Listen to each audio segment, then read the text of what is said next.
All right, welcome back. Week 16 in women's sports was really a tale of two very different stories. On one hand, you had these absolute powerhouses just cementing their legacies. But on the other, the real story, the one that got everyone talking, a massive upset in the World Cup qualifiers that nobody saw coming. So let's get into it.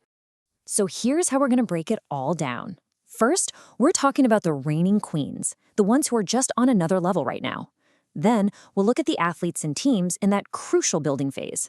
After that, we dive headfirst into the drama of the World Cup qualifiers. And we'll wrap it all up with the upset of the week. Trust me, you're going to want to stick around for that one. Okay, first up, the established elite. We're talking about the athletes and teams who came into the week with sky-high expectations, and, well, they absolutely delivered, reminding everyone why they're at the very top of their game. Let's start in the world of pro cycling with the Tour of Flanders. This isn't just any race. It's one of the 5 monuments, which are basically the toughest, most prestigious one-day races on the planet. And it was Dutch superstar Demi Vollering who was just on another level, conquering those brutal cobblestone climbs to take the win. And get this, winning is one thing, but she did it on a brutal 164-kilometer course in just over 4 hours and 16 minutes. I mean, that's not just a victory, that's a statement. It's pure world-class dominance right there. Now, let's head over to the ice for the NCAA Women's Frozen Four Championship. And this was a classic. You had the Wisconsin Badgers, a legit dynasty program, going up against their biggest rival, the Ohio State Buckeyes. This was for all the marbles in college hockey. And boy, did it live up to the hype. The game was an absolute nail-biter that went all the way to overtime. That's when Wisconsin's Kirsten Sims stepped up and became the hero, burying the game-winning goal to seal another national championship. A razor-thin victory, but it was enough to keep the dynasty alive. And over in MMA, it was a similar story. The top dogs held their ground. Champions like the powerhouse Zhang Weili just continued to do what they do best, dominate. So while you've got contenders trying to make a name for themselves, this week was really all about stability, which just builds the anticipation for those huge title fights down the road. Okay, let's shift gears now, because not every sport is at its peak right now. For a lot of athletes, this is actually the grind time. It's the crucial phase where all the hard work is being put in to build towards that future glory. And this quote right here, it really says it all, especially for the world of athletics. We're in the early outdoor season, right? So the top runners aren't trying to set world records yet. Nah, this is where they build their base, fine-tune their form, and get ready to hit their peak when the major championships roll around.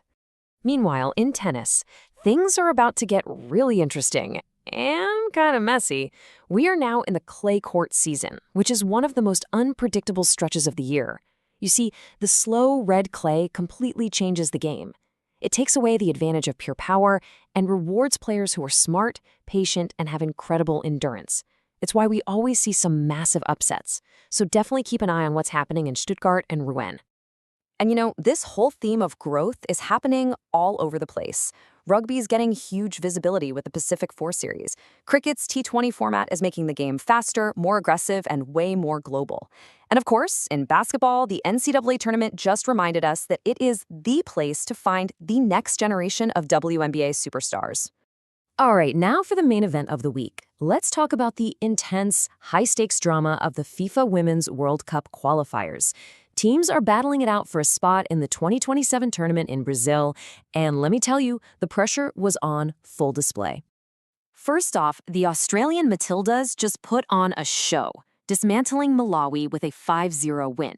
But here's the really important part. Look at the goal scorers. 5 different players found the back of the net. That is terrifying for their opponents. It shows they're not just the Sam Kerr show. They have threats all over the field.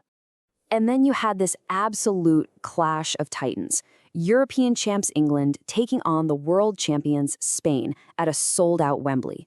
It was a super tense, tactical game, but the Lionesses managed to grind out a huge 1-0 win. That puts them in the driver's seat in what is an incredibly difficult qualifying group. But for all that dominance we just talked about, the biggest story to come out of Week 16 was a match where every single expectation was just thrown out the window. This is what happens when giants fall. So to really get the picture here, you have to understand the context. The Netherlands were about to play powerhouse France, but they were missing a bunch of their best players. Their fans were nervous, and honestly, who could blame them? On paper, this looked like an impossible task. And this is exactly how it all went down. Just 11 minutes in, the underdog Dutch team scores. A total shock. But then, France ties it up on a really unlucky own goal, and you could just feel the momentum shifting. It felt like the giant had finally woken up. But then, 67 minutes in, Esme Brooks scores an absolute screamer to seal one of the most memorable victories in recent history. I mean, just look at that. That final score tells you everything you need to know.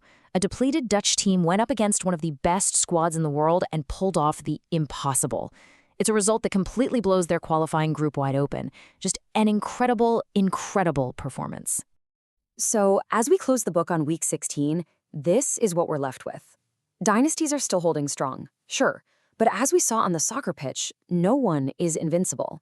And it all leads to this massive question. With the landscape always shifting and new challengers rising up, who's going to be the one to step up and define this next era? We'll just have to wait and see.